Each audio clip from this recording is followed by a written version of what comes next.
Mtazamaji wa YouTube channel yetu ya Kalamu TV Online, tunaripoti taarifa hii kutokea Mashariki ya Kati, Irani. Kiongozi mkuu wa Irani, Mojtaba Khamenei, amesema kuwa Jamhuri ya Kiislamu italinda uwezo wake wa nyuklia na makombora kama rasilimali ya taifa licha ya juhudi za Rais wa Marekani Donald Trump kutangaza kufikiwa kwa makubaliano kuhusu suala hilo.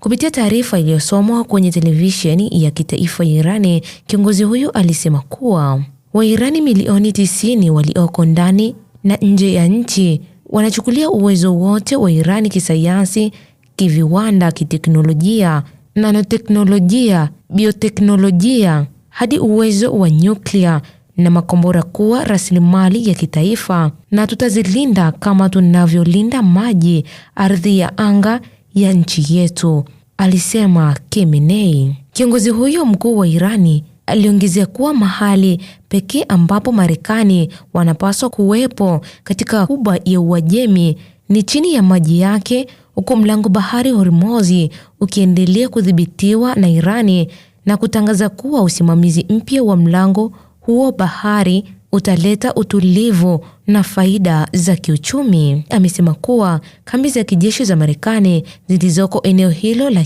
Cuba ndizo zinazochangia ukosefu wa usalama katika eneo la Mashariki ya Kati.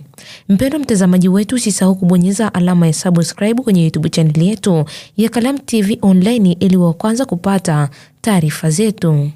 Usisahau kubonyeza alama ya subscribe Kalamu TV Online.